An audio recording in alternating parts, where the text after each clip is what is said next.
Koi Echin enao Mari. Jadi mayang mau futsal. Hi guys, yum yobagi ahan vlog la ni su vlog lam di orani ado ai hojik se pa tha bala inne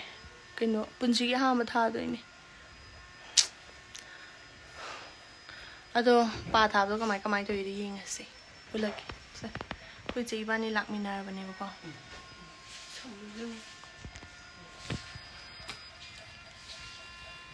chom da yo chom da mai se đi bay lặng mình này inao biển này nặng ngang là hậu đi mai rồi cái nó nghiêng nó rót đây chắp chắp cái này mai mà mai pick bên mà sát giờ rồi mai pick vậy không được nghiêng thì không pick nữa bạn này cái chúng mà nó đơn quả cái màn này ra nó kita không đi màn nào đó nhưng mà chúng mình nào này là quả ni nè màn này họ lên ba thả cái màn nào bên mà đi thả làm này mà màn nào bên nè thả bên ai cho họ chịu lòng họ để mà ta cùng thả tới này hả nhưng mình sẽ đi nào mà thả lôi ra hồi pulap thả lôi là kì mà được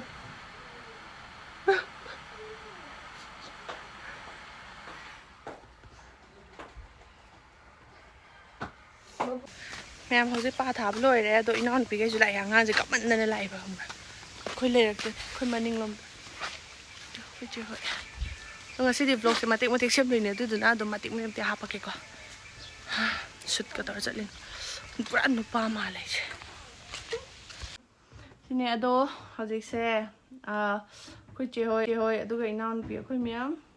phiro le ba do ni khang di karai de cha toi no di khang ri ba do chat laga dom video do mate la ke do hojik kan nungsa sa ri am ti na ya khai sai khusa ma adu na kino do do ni skin care to sunscreen ga phan te ga chat ke ba traffic ka je kai no ne traffic jam khui ga do pura yam sang na ngai ha ba hojik kan je manipur da akhoi ngahan yum da thola pa numit to ngarang ngahan adu baw da kai no pura si ga to sa ba na ngai ba du na sunscreen ga phajan tai ra chat ki ko aning ga jam sai ko chai sar ja no CureSkin da gi ne ina hojik skin care to doi se ai atai am ta porte sina sina ba nungai ba ni aina sum travel to ma tam da ju dam pure ba ko sian tai moisturizer hana tai ra age ai kana basing do dum ai gi subscriber ano me ham yaw ga viewers ano ba hai ta ne adu na voice over dum dor ke kana ba me am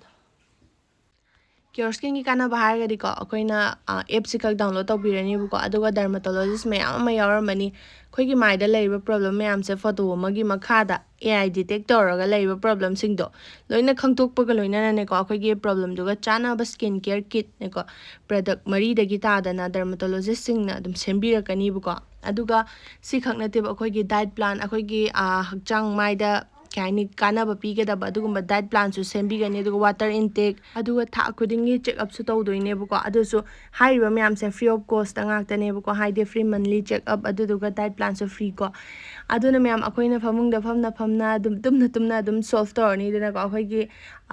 mai da leba problem me am sai tar akoi na clinic ama da chatlu ba matam da har sine ko example loina dum कहने बड़ा से तिंगनी मतम सुमांगनी अदई traffic jam करी करा EMI पे मनुसा का सार कांजिदा अदई appointment लौबगे charges करी करा अत तिंगरे बको हाइदि लोइनमक यामना खुदोंग चाबा एप ने बको अदु खोइना दम फोन दा दम मेसेज करा थाना अखोगी लेबा प्रॉब्लम सिंग दो अदु खक हाइबिरनी अदुदुगा दम याम लाइन दम तौबा यारबने अदुदुना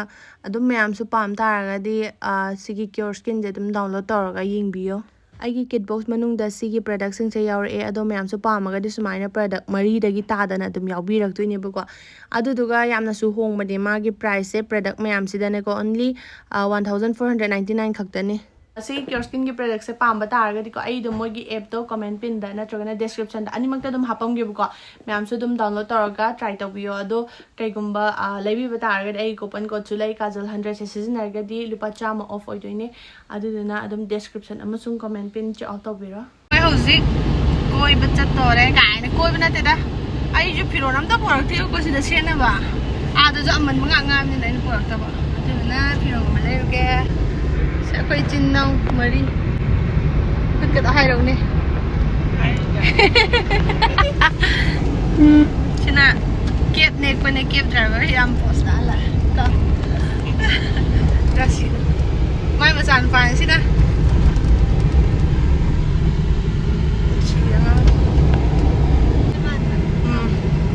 ꯊꯥꯕꯗꯣ ꯉꯁꯥꯏꯒꯤꯁꯤꯅꯦ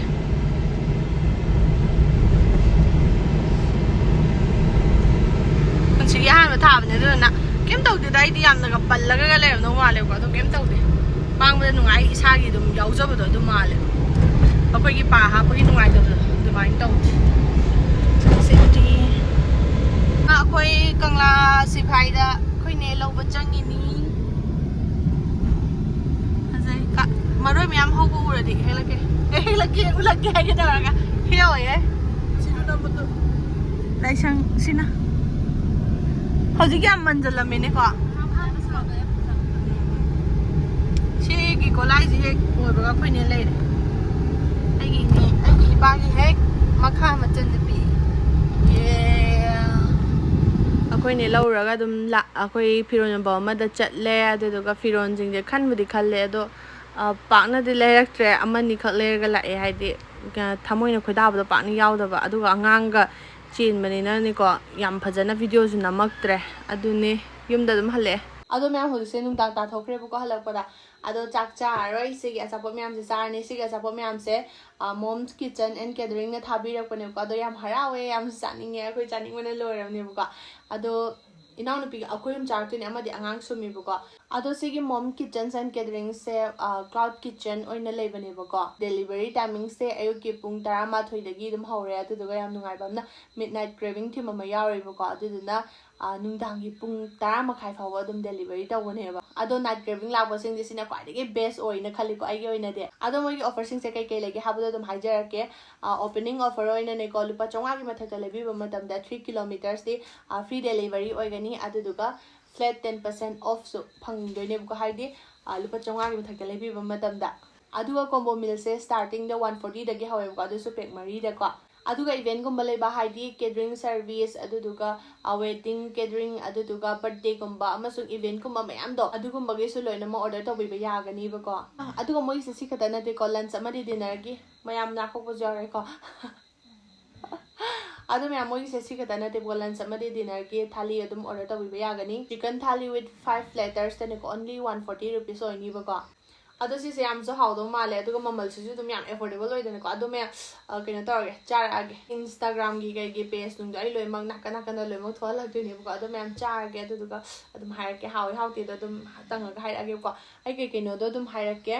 ꯁꯤꯁꯦ ꯀꯩ ꯊꯥꯒꯦ ꯀꯩ ꯊꯥꯒꯦ ꯁꯤꯕꯣ ꯑꯩ ꯁꯤꯁꯦ ꯀꯩ ꯊꯥꯕꯅꯣ ꯈꯪꯗꯦ ꯀꯩꯅꯣꯝꯃ ꯅꯞꯄꯝꯕꯅꯦ ꯑꯩꯁꯦ ꯁꯦꯠꯇꯠꯈ꯭ꯔꯦ ꯃꯌꯥꯝ ꯁꯤꯁꯦ ꯀꯩ ꯀꯧꯕꯅꯣ ꯑꯩ ꯈꯪꯗ꯭ꯔꯦ ꯁꯤꯗꯤ ꯏꯔꯛꯇꯤ ꯂꯩꯔꯦ ꯃꯌꯥꯝ ꯅꯥꯀꯣꯛꯄꯁꯨ ꯃꯌꯥꯝ ꯌꯥꯎꯔꯦ ꯃꯌꯥꯝ ꯌꯥꯝ ꯊꯦꯡꯉꯦ ꯑꯆꯥꯄꯣꯠ ꯌꯧꯔꯛꯄꯗꯁꯨ ꯌꯥꯝ ꯊꯦꯡꯈ꯭ꯔꯦꯕꯀꯣ ꯑꯗꯨꯒꯤ ꯁꯤꯁꯦ ꯀꯩꯅꯣ ꯈꯪꯗꯦ ꯁ꯭ꯃꯣꯛ ꯄꯣꯛꯇꯤ ꯃꯥꯜꯂꯦ ꯃꯅꯝꯁꯦꯀꯣ ꯁ꯭ꯃꯣꯛ ꯄꯣꯛꯇ ꯀꯩꯅꯣꯝ ꯇꯧꯕꯗꯤ ꯃꯥꯜꯂꯦ ꯑꯗꯣ ꯃꯃꯤꯡ ꯊꯥꯕꯤꯔꯛꯇ꯭ꯔꯦ ꯈꯪꯗ꯭ꯔꯦ ꯑꯗꯨꯒ ꯁꯤꯅ ꯆꯤꯀꯟ ꯐ꯭ꯔꯥꯏ ꯔꯥꯏꯁ ꯂꯩꯔꯦ ꯁꯤꯅ ꯆꯤꯀꯟ ꯃꯦꯀ꯭ꯔꯣꯅꯤ ꯂꯩꯔꯦ ꯁꯤꯅ ꯆꯤꯀꯟ ꯆꯧ ꯂꯩꯔꯦ ꯁꯤꯅ ꯆꯤꯀꯟ ꯃꯣꯃꯣ ꯂꯩꯔꯦ ꯁꯤꯅ ꯆꯤꯂꯤ ꯆꯤꯀꯟ ꯂꯩꯔꯦ ꯑꯗꯨꯒ ꯁꯤꯗ ꯊꯥꯂꯤ ꯀꯩꯕ ꯁꯤꯗ ꯆꯤꯀꯟ ꯊꯥꯂꯤ ꯂꯩꯔꯦ ꯁꯤꯅ ꯄꯣꯛ ꯊꯥꯂꯤ ꯀꯣ ꯑꯗꯨꯗꯤ ꯃꯌꯥꯝ ꯆꯥꯔꯁꯤ ꯂꯥꯛꯑꯣ ꯕꯦꯝꯃ ꯑꯗꯨꯗꯤ ꯃꯌꯥꯝ ꯑꯃꯨꯛ ꯐꯨꯛꯆꯔꯛꯑꯒꯦ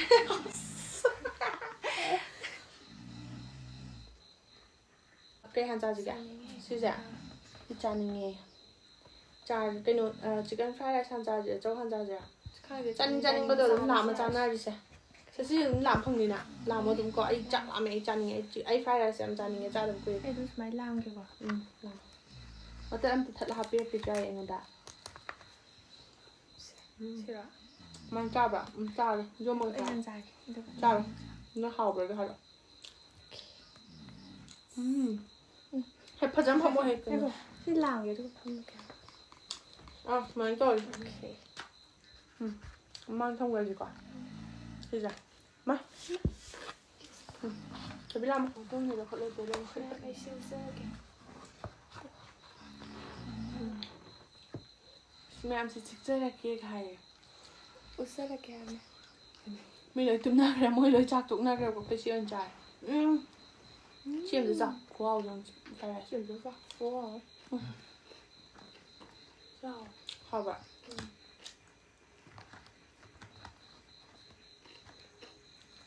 ꯍꯥꯎꯋꯦ ꯐ꯭ꯔꯥꯏ ꯔꯥꯏꯁ ꯑꯩꯁꯦ ꯌꯨꯝꯗ ꯑꯍꯥꯟꯕ ꯊꯣꯛꯂꯛꯄ ꯀꯨꯏꯗ꯭ꯔꯤꯕꯒꯤꯀꯣ ꯊꯕꯛꯁꯨ ꯌꯥꯝ ꯆꯤꯜꯂꯦ ꯑꯉꯥꯡꯁꯦ ꯍꯥꯏꯗꯤ ꯃꯐꯝ ꯑꯣꯟꯅꯕꯒꯤ ꯅꯤꯡꯉꯥꯏꯁꯨ ꯈꯔ ꯇꯧꯋꯦꯕ ꯑꯗꯨꯅ ꯚꯤꯗꯤꯑꯣꯁꯦ ꯉꯟꯇꯥꯅ ꯁꯦꯝꯕꯁꯨ ꯉꯝꯗꯦ ꯌꯥꯝ ꯁꯦꯝꯕꯁꯨ ꯉꯝꯗ꯭ꯔꯦ ꯆꯥꯔꯛꯀꯦꯀꯣ ꯍꯥꯎꯕ꯭ꯔꯅꯦ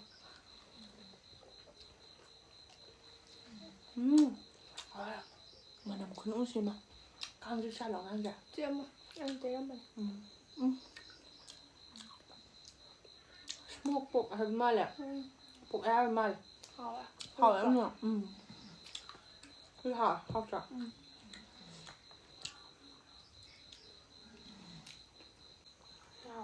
chicken momo ꯆꯥꯔꯛꯇ꯭ꯔꯥ ꯆꯥꯔꯦ ꯆꯥꯎ ꯑꯩꯈꯣꯏꯁꯦ ꯉꯁꯥꯏ ꯃꯣꯃꯣ ꯈꯔ ꯆꯥꯔꯛꯑꯦꯕ ꯁ꯭ꯇ꯭ꯔꯤꯠꯇ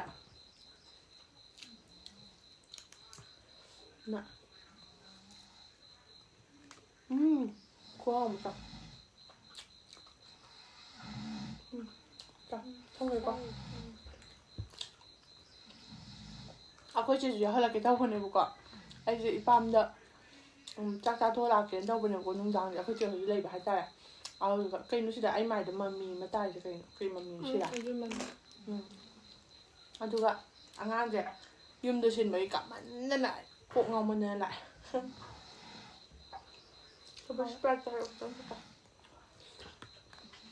ꯁꯤꯁꯦ ꯁꯣꯝꯗ ꯉꯥꯛꯇꯪ ꯊꯥꯡꯗꯣꯛꯀꯦ ꯑꯗꯨꯗꯨꯒ ꯁꯤꯒꯤ ꯃꯣꯏꯒꯤ ꯊꯥꯂꯤꯁꯦ ꯁꯤꯁꯦ ꯑꯃꯨꯛ ꯌꯦꯡꯉꯛꯀꯦ ꯑꯩ ꯉꯥꯡꯉꯤ ꯇꯥꯔꯝꯒꯗ꯭ꯔꯥ ꯌꯥꯝ ꯇꯞꯅ ꯉꯥꯡꯕꯩ ꯇꯥꯏꯞ ꯇꯧꯗ꯭ꯔꯣꯏꯁꯦ ꯆꯥꯁꯜꯂꯣ ꯆꯥꯃꯁ ꯑꯩ ꯆꯥꯃꯁꯁꯤꯗꯅꯤ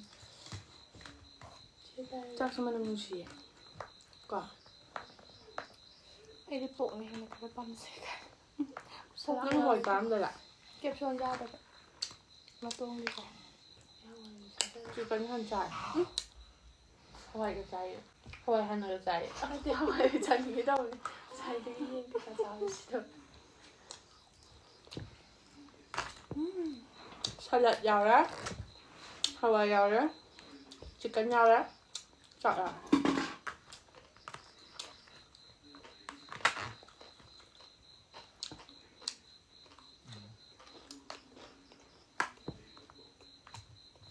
eyelash extensionꯁꯦ ꯊꯨꯞꯄ꯭ꯔꯥ